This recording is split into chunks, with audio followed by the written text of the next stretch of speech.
আমাদের ব্লুডার্স ক্লাবে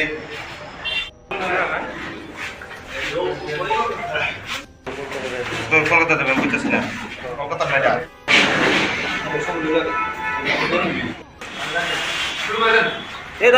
সাংবাদিক বন্ধুগণ, আপনারা হচ্ছেন গণতন্ত্রের চতুর্থ স্তম্ভ।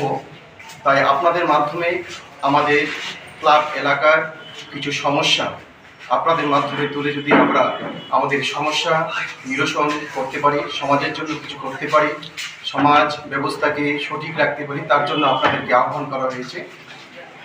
আপনারা অনেকে অবগত আছেন, আমাদের এলাকাতে কিছু কিছু পুকুর ভরাট করে বহুতল বিশিষ্ট দালান বাড়ি তৈরি করা হচ্ছে। বাস্তুতন্ত্রে অর্থাৎ ইকোসিস্টেমের ব্যালেন্স রাখতে গেলে পুকুরের বাস্তুতন্ত্র অত্যন্ত প্রয়োজন। সেটা বায়োলজিক্যাল সার্ভেতেও এটা সমীক্ষাতে আমরা দেখেছি, বায়োলজিক্যাল সার্ভেতে, যে পুকুরের বাস্তুতন্ত্র বিনষ্টকারী একটা চক্র পুকুরগুলি ভরাট করে এখানে বহুতল বিশিষ্ট দালান বাড়ি তৈরি করছে। এর মধ্যে আমরা একটি জায়গাতে এলাকাবাসীর অনুরোধ ক্রমে আমরা যখন ক্লাবের থেকে যাই, গিয়ে দেখি সেখানে 8 গন্ডা বিশিষ্ট একটি পুকুর ছিল। সেই পুকুরটির মধ্যে একটি বহুতল বিশিষ্ট দালান বাড়ি হয়েছে এবং অবশিষ্ট অংশ প্রায় ভর্তি হয়ে গেছে। 1 গন্ডা জায়গাও এখন জলাযুক্ত নেই, সেই জায়গাটাও ভরাট করার প্রচেষ্টা চলছে। আমাদের এলাকাতে আশেপাশে আরও অনেক পুকুর ভর্তি হয়ে গেছে কিংবা ভর্তি করার পরিকল্পনা চলছে। আমরা সরকারের আইনের পক্ষে, সরকারের নিয়ম নীতিকে সমর্থন জানিয়ে আমরা আপনাদের মাধ্যমে সরকারের কাছে, প্রশাসনের কাছে আমরা অনুরোধ রাখছি, আমাদের এলাকার পুকুরগুলো যাতে মাটি দিয়ে ভরাট না করে আগামী প্রজন্ম এবং ভবিষ্যতে বিপদ থেকে রক্ষা করার জন্য এই পুকুরগুলো যাতে বাঁচানোর প্রচেষ্টা করা হয় প্রশাসনের কাছে। আপনাদের মাধ্যমে আমাদের এই আবেদন।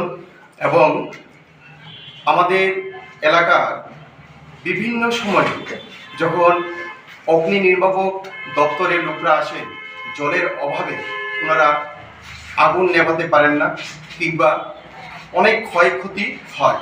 যদি এই পুকুরগুলি থাকে, জলের উৎস থাকে, তাহলে আমরা হয়তো ভবিষ্যতে যদি এরকম কোনো দুর্ঘটনা ঘটে সেখান থেকে আমরা হয়তো কিছুটা হলেও পরিত্রাণ পাব।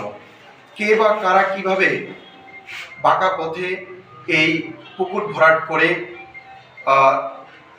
নতুন বাড়ি ঘর দালান করে আমরা সেটা আমাদের জানা নেই। তবে প্রশাসনের কাছে এতটুকুই আবেদন, যাতে কেউ ভরাট করতে না পারে, যারা এইসব অবৈধ কাজের সঙ্গে যুক্ত তাদের যাতে চিহ্নিত করে উপযুক্ত শাস্তি প্রদান করা হয় এবং আমরা যাতে এলাকার মানুষরা জলের অভাবে বিপদে না পড়ি, সেই আবেদন আপনাদের মাধ্যমে প্রশাসনের কাছে। ধন্যবাদ সবাইকে। আপনারা গণতন্ত্রের চতুর্থ স্তম্ভ, আপনাদের মাধ্যমে যাতে আমাদের সেই আবেদনটুকু মানুষের কাছে যায়, প্রশাসনের কাছে যায়, এলাকার মানুষকে আমরা বিপদের থেকে বাঁচাতে পারি, কুকুরগুলোকে যাতে বাঁচাতে পারি। ক্লাবের আমাদের এই প্রচেষ্টা। আমরা সামাজিক সংস্থা হিসেবে সবসময় সমাজের বিভিন্ন কাজে নিয়োজিত থাকি, মানুষের পাশে থাকি এবং আগামী দিনেও মানুষের পাশে থাকব, এলাকার পাশে থাকব, এলাকার স্বার্থে কাজ করব সামাজিক সংস্থা হিসেবে। কারা কারা করছে এখানে? একজন সুজিত নন্দী নামে একজন জনৈক ব্যক্তি, উনি কীভাবে জানি এটার পারমিশন নিয়েছেন আমরা আমাদের জানা নেই। ওনাকে বললে উনি বলেন যে হ্যাঁ পারমিশন নিয়েছি আমরা, কিন্তু এটা আমাদের দেখার বিষয় না কীভাবে পারমিশন নিয়েছেন। উনি প্রশাসন থেকে পারমিশন নিয়েছেন কিনা সেটা আমরা প্রশাসনের কাছে জানতে চাইব। পুকুর ভরাট করে, যেখানে পুরো এলাকাতে পুকুর ভরাট করার কোনো আইন নেই, সেখানে কিভাবে পুকুর ভরাট করে তিনি লিফট সহ বহুতল বিশিষ্ট ফ্ল্যাট বাড়ি তৈরি করছেন সেটা আমাদের জানা নেই। প্রশাসনের কাছে আমাদের আবেদন, তদন্ত সাপেক্ষে যাতে সেই বাড়িটার বিশেষভাবে তদন্ত করা হয় এবং যদি অবৈধ কোনো কিছু থাকে তাহলে প্রশাসন যাতে সেটার পদক্ষেপ নেন। এবং আপনারা অনেকেই জানেন, কিছুদিন আগে আমাদের ক্লাবে সম্বন্ধে এবং ক্লাবের কিছু মেম্বারদের সম্বন্ধে একটি পত্রিকাতে যে খবর উঠে সেটা মিথ্যা এবং ভিত্তিহীন। আমাদের ক্লাব এলাকায় যারা বিগত দিনে বাড়িঘর করেছেন, আমরা ক্লাব এলাকায় যারা নতুন বাড়িঘর করেন তাদের সঙ্গে সৌহার্দ্যপূর্ণ পরিবেশ আমরা বজায় রেখে আমরা সামাজিক কাজে আমরা নিয়োজিত থাকি। আমরা কারোর কাছে কোনো অর্থ কোনো ডিমান্ড করি না। যারা বাড়ি করেন তারা উইলিংলি আমাদের কাছে আসেন এবং কিছু কিছু সাহায্য করার তারা অভিমত প্রকাশ করেন। যদি আমাদের সাহায্যের প্রয়োজন হয় আমরা সাহায্য চাই এবং ওরা সাহায্য করে থাকেন। আমরা কারোর কাছে বা উনি যে আমাদের সম্বন্ধে ক্লেম করেছেন আমরা ওনার কাছে ডিমান্ড করেছি সেটা সম্পূর্ণভাবে মিথ্যা। আমরা ওনার কাছে কোনো টাকা পয়সা বা কোনো কিছুর দাবি আমরা করিনি এবং আমাদের কারোর সম্বন্ধে ক্লাবের সম্বন্ধে কোনো ব্যক্তিদের সম্বন্ধে বলেছেন আমরা প্রাণনাশের হুমকি দিয়েছি, সেটাও একদম পুরোপুরিভাবে মিথ্যা।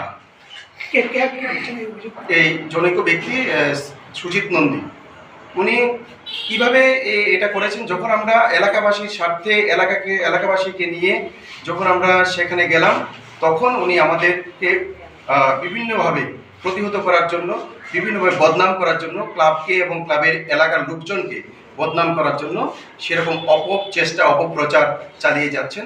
সেটা আমরা তীব্র প্রতিবাদ জানাচ্ছি। আমরা কখনোই কোনো দাবি করিনি ওনার কাছে কোনো কিছু দেওয়ার জন্য, কিন্তু আমরা চাই যাতে আমাদের এলাকার প্রতিটি পুকুর যাতে সুরক্ষিত থাকে আগামী প্রজন্মের জন্য এবং বাস্তুতন্ত্রের সামঞ্জস্যতা ব্যালেন্স সঠিক রাখার জন্য আমরা প্রশাসনের কাছে এই আবেদনটুকু রাখছি আপনাদের মাধ্যমে। আমি ক্লাব সম্পাদক তপন দেবরায়, আমাদের ভাইস প্রেসিডেন্ট আছেন আশিস সত্তর মহাশয়, আমাদের বোর্ড অফ পেট্রন প্রদীপ ভৌমিক মহাশয়,